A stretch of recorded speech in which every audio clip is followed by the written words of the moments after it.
Kama nilikataa kuendelea na elimu ya kusoma niwe mwalimu. Ndo asili ya headmaster kumbe.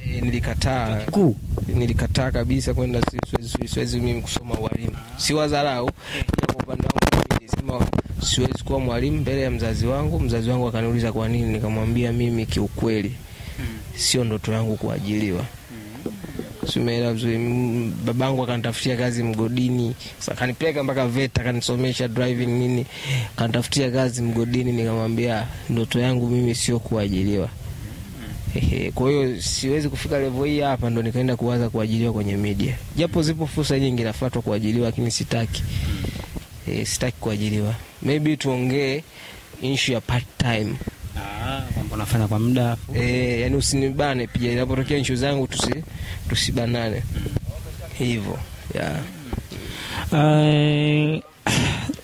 Lakini swali lingine ni kuhusiana na upande wa wa ufanyaji kazi, yani namna unapo andaa kazi zako. Ni unaandaa katika mfumo wa series au inakuwa ni katika mfumo wa kwamba idea kinani ikija ni hivyo, hakuna cha nini, idea ikitokea ni imetokea? Unajua mimi series ninazifanya YouTube.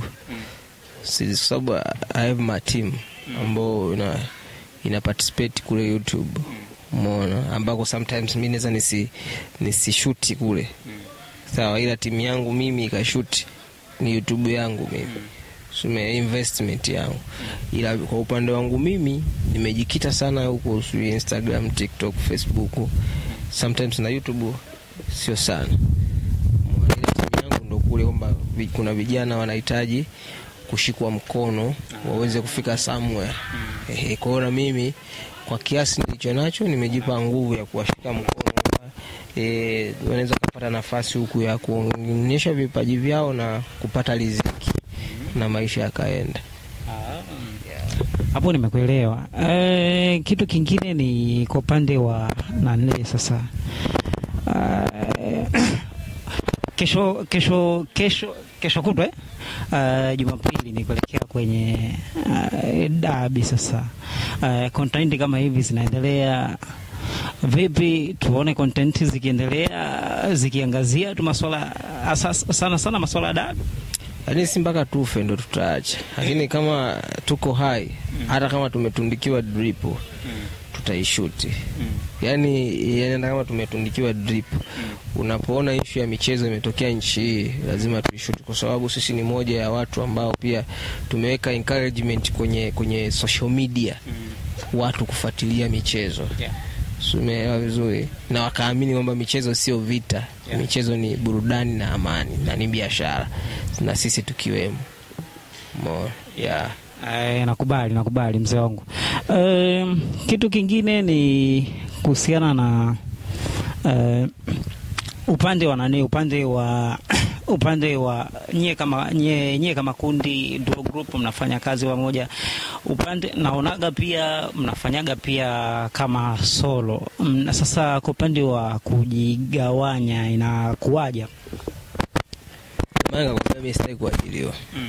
Umeelewa vizuri?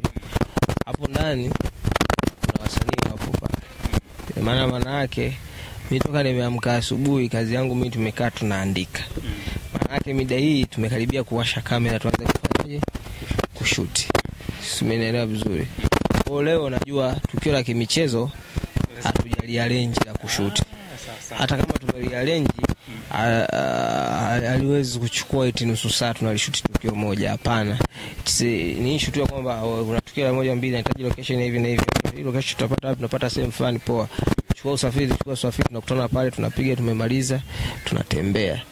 Kwa hiyo tunakuja kuendelea na project zingine.